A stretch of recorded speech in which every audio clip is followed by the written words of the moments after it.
flatfish have four, which we'll work on flatfish by Thursday, I believe. This is a yellowtail snapper. Has anyone ever caught snapper before? A snapper. There's 1,000 different types of species of snapper. A lot of snapper. Now I'm going to show you, again, this fish is fresh, red gills, flexes back, okay, has a little bit of a sliminess to it because there's scales on it. It smells like the ocean, okay? And if anyone has ever caught a round fish and accidentally stabbed themselves with these hypodermic needles filled with bacteria, okay, and they will cause you havoc and grief, guaranteed. So if you want to cut them off with some scissors that you'll go purchase or buy, great. If you don't, not a big deal. Just make sure you don't stab yourself. Because if you stab yourself, it will get infected and turn red, guaranteed. It's going to happen, no matter what. It's not fun. Alright? So what I want to do is I want to fabricate this to two ways, and I'm going to show you and let you guys practice whichever works out for you. One way, I'm almost sure no one has ever seen. Okay, but I've been doing this way for the longest time. I know Chef Klaus and his competition team has chosen to do it my way, so it leaves less waste on the fish. Okay, if anyone takes an idea that this is about a pound fish, okay, it's $6 a pound. This fish. Okay. So the more waste I leave on this, the less the guest is going to get. Got it? So one thing that we have the idea that we have a flexible knife. Okay, you have a flexible boning knife, which you have the option to change the knife if you want. I recommend going to some type of outfitter, Lowe's, Home Depot, a knife store to get your own knife. You need the one that is you're comfortable using. It can be something you've used in the house forever. Right? So what I'm going to do is the first method is called the outline method. Okay, I'm going to outline this fish with my knife. And remember that knife, the bone rule that we created, the knife took the bone, make sure that we have no waste or we don't cut ourselves. What I want to do is I'm going to take my knife, I'm going to lift up this fin. I know that there's two fillets on this side. I also know that the fins are similar to the bones that run underneath this flesh, so I kind of use the fins as a guide. I'm going to go and carefully take my knife, go against these fins. Okay, I'm going to go as far as I can up. Okay, as far as I can up. The reason I choose to teach this method is because a lot of people, when they cut fish for the first time, they kind of cut over here and they leave a lot of waste. What this shows you is that I went as far as I could. I know there's meat all the way up here. That makes sense? So then I lift up the two fins. Right here, I go around those gill bones and I connect the dots from or the lines that I have. Over here, I follow that.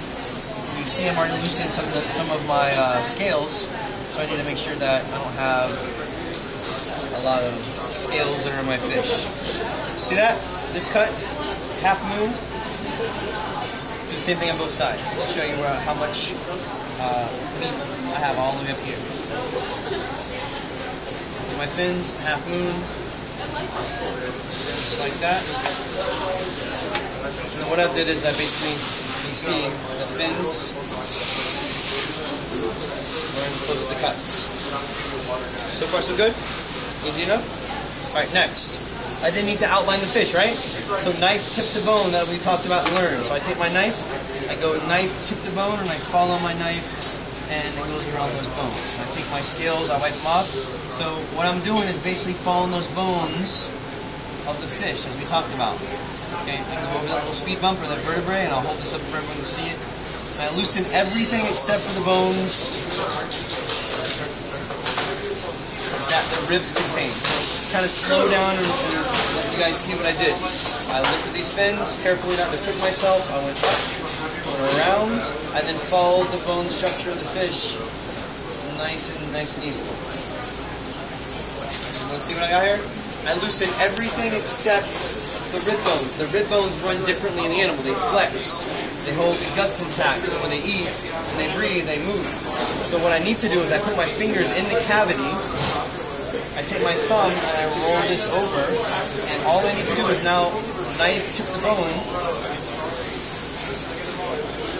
Just like this. You'll see just carefully how I'm running my knife on the bone. These are bones. I'm taking the meat off of the fish. My fingers are in the cavity, so I won't cut myself. I'm gently taking it off the bone. You guys see what I'm doing? Like that. Nice and easy. You guys all got that? Nice and easy. Come through over here, follow that through, take that last cut, and there it is. Done. Nice and clean.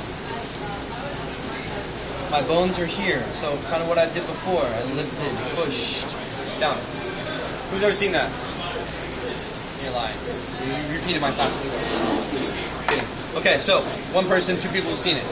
It limits the amount of waste. The problem, the next way I'm going to show you is the backbone method. I'm going to follow the backbone all the way up to the head, or from the tail all the way down to the tail of the head. The problem with that, as you can see, the backbone method, you guys look on the left of me, you guys see there's a space there. There's an empty space there. What does that represent on the backbone method? Waste. You guys see it? I can only get as close as I can on that fish. There you go. See? Alright? So for me, to make sure this is going to be safe for you guys, I like to take and practice overhanging the fish. Okay, make it flat. If I don't, I get more like a skateboard ramp, more of an angle. Okay, so I have a flat surface, kind of like a little, he's still a live fish kind of thing, right? And what I do is I like going from the head to the tail, not the tail to the head, just so I have more control.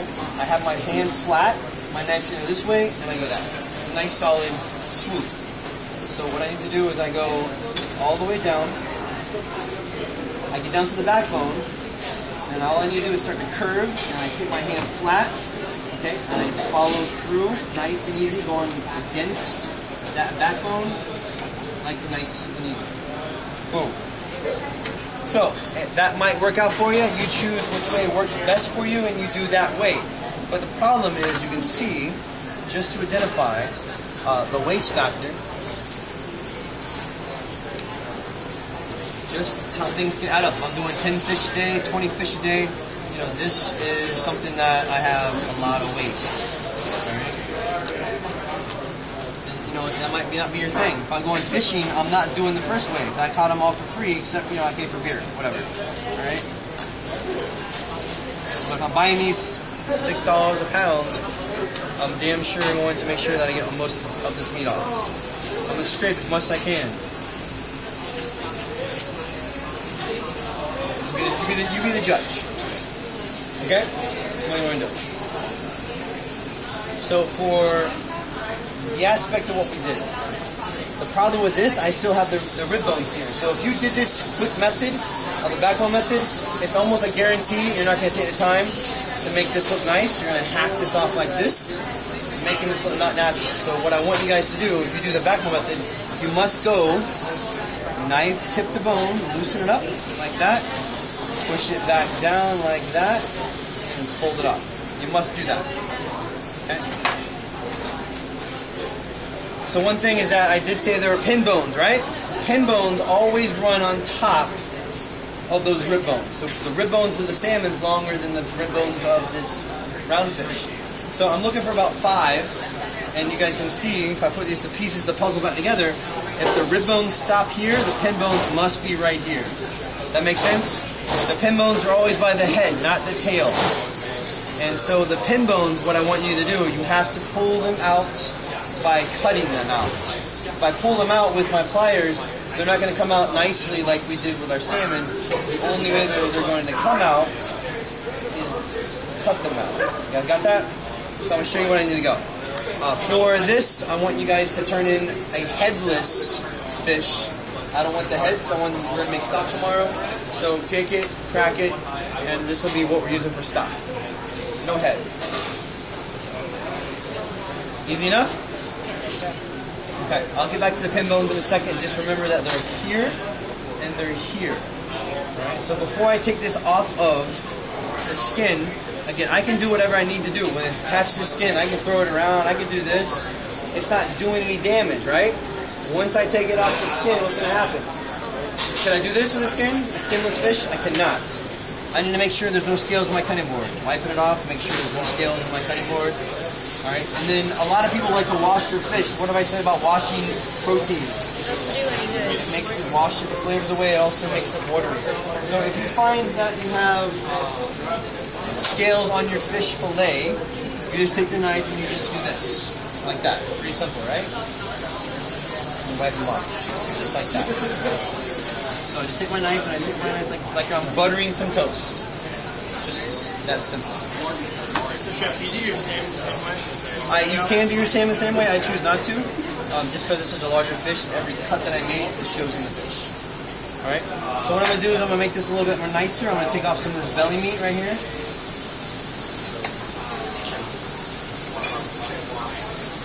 Like that. And then I'm going to take my knife and I'm going to take the skin off of the fillet.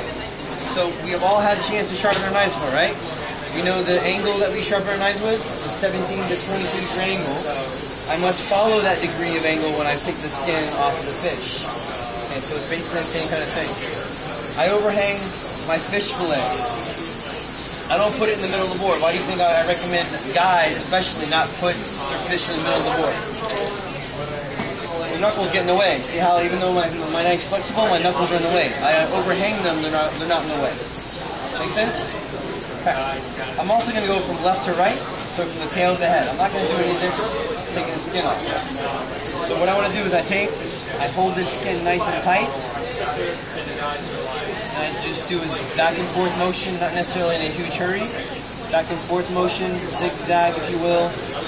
And it goes a little something like that. Nice and clean, yeah? Nice and clean. So I do the same thing to the next fish. Nice and clean, back and forth. Now if I was to cut too deep of an angle, what would happen right now? I would go right through the skin. If I have too flat of an angle, what would I leave in the actual skin? I would leave some waste or more meat. So hold this nice and tight, overhang your knuckles, and then every now and then stop, flip it up, come the right angle, great. Continue with that angle, back and forth, back and forth, back and forth. Easy enough? Nice and clean, nice and clean.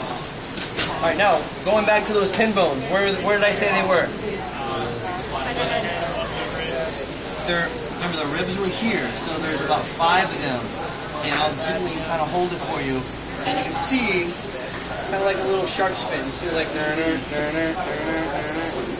right, see little bones right there? Like little spikes. Little spikes right there. You can kind of see them. You can feel them as well. So I really need you guys to focus. They're not here. They're in the middle of this fish where the head was. Even if you don't feel bones, I will need you to V out approximately about 1.5 inches into this fish. You'll find the last bones right there. I want you to V out just like that. So again, I'm taking out the bones. If I pulled them out with my pliers, the thing that would happen, they would break and fall apart and rip. Okay, this is skin side. This is not presentation side unless I left skin on there. Okay, nice and neat. So doing this again. Where are my pin bones? Right there. You see, right in the middle, right there. Please, where the head was. You see that little slope, that little skateboard ramp. That's why I want you to V out. Find the last bones right there, just like that. Just like that.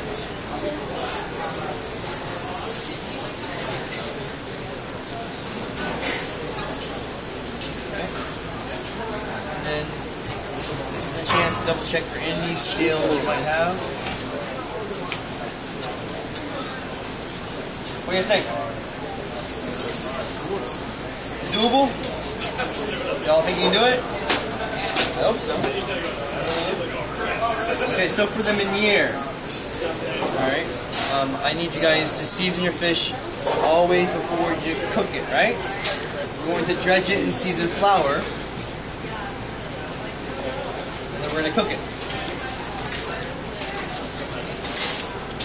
Okay, so I have my fish. I need to treat it like a newborn baby. Okay, so I'm going to season my fish. Even though I'm going to dredge it in seasoned flour, why am I seasoning my fish? Because they don't come cooked, right? They don't come seasoned, they don't come cooked. So carefully, it's easy to pick it up from where the tail was, is, and go that direction. I mean, you guys all automatically need to look and see, this is not sexy side, so that should be facing down against, away from the guest. That should be all of your thoughts when you're cooking this fish. Dredge in seasoned flour. It's the time for you to play in the sandbox. Like when you're a kid, right? Get it all nice and coated. Get involved in your food. Make sure every little nook and cranny is coated in this stuff. Nice and neat. Okay? You should not do this too early. Why? It will become, the moisture comes out of that fish, making this area that you have dredged in flour, almost that, I guess, gummy. The flour and these little gummies. Okay? Easy enough? So why do I need to shake off excess? Why can't I just cook the fish like this? You don't want it too breaded. I don't want it to have too much of an issue. I'm also going to be making a pan sauce, so all this excess flour would fall off and burn, right?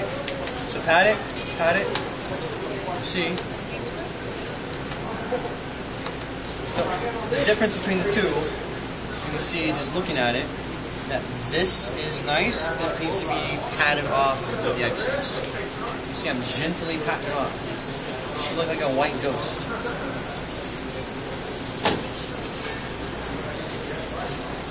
Easy enough? You guys can do it? Yes. Okay. So I have these. And you can kind of see where the scales come up too. You see the scale right there? There's that little guy right there. You see the scales are more like iridescent. So it's not really a big deal. Alright, I'm going to go and get rid of